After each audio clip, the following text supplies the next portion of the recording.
Evergreen Gun Nut. Welcome to the channel. Scott here with you, Evergreen Gun Nut.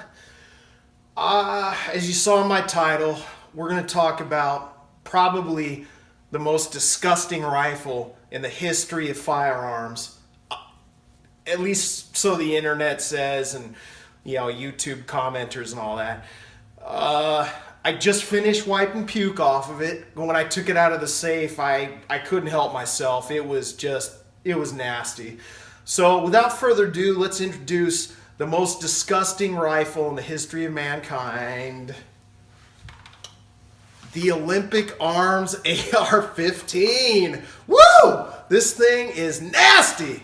Let me tell you. No, seriously, I know why Olympic got a bad rap. Initially, a while ago, they had some customer service issues. I think they probably made some bad rifles, but that shit stuck.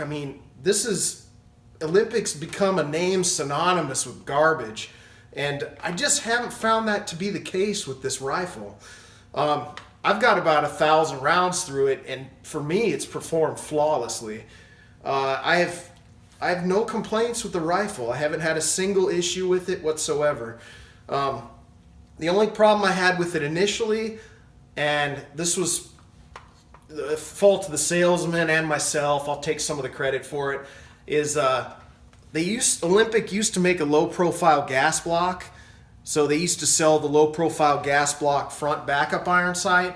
Now, I didn't know any different. Well, when you put that super high front sight on, it causes this. You're at the range and you're aiming like 18, God only know, 18, 2 feet low. My hits were hitting in the dirt in front of the target. It was kind of embarrassing, but I did end up getting that worked out after increasing my knowledge on the subject, and we haven't had any issues since. So no mechanical problems with the gun whatsoever. I think the quality of it's great. I think they make it. I know they make everything in house. They make the barrels. I don't think they make the flash hiders. They might. I don't know. They make the rails and all that stuff. I'm just gonna pan it by so you can get a good look at the finish and stuff. I think the finish was really good on it. Keep in mind, this is not one of their standard rifles. I did go into the factory at Nisqually and I picked out each component of what I wanted. So we have that. It's gonna cost a little more than their standard plinker rifle, but all in all, it's been a fantastic gun. I'm not going to break it down to show you the internals because there really isn't any abnormal wear and tear on it whatsoever. I do maintain them exceptionally well. I'm not an operator, so I don't operate, so I don't beat the shit out of these guns, all right? They go, from my safe into a case to my range or out to the woods, whatever I'm doing that day. But I do put rounds through them. They don't just sit in the safe collecting dust. So, personally, I would buy another one. I don't have a problem with these rifles. And I'd like to hear your experiences. I'd like to hear your stories. I know when I went to return those sights, they were a little dickish to me about it. Kind of treated me like I was stupid. And, I just...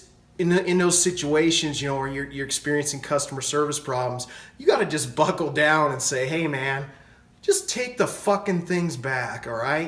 Which is basically what I had to do. I really had to get tough with them, but, damn good rifle. I paid about $10.50 for it, as I recall, and that included the backup sights. They were this what were they? I forget. They were shitty.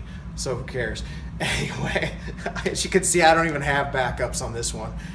If social unrest happens, if a zombie invasion happens, I'll put the backups on and we'll go from there. So anyway, I hope you guys enjoyed this. Flame away. I don't care. I just would like to hear your experiences and hear your knowledge. So thanks for watching.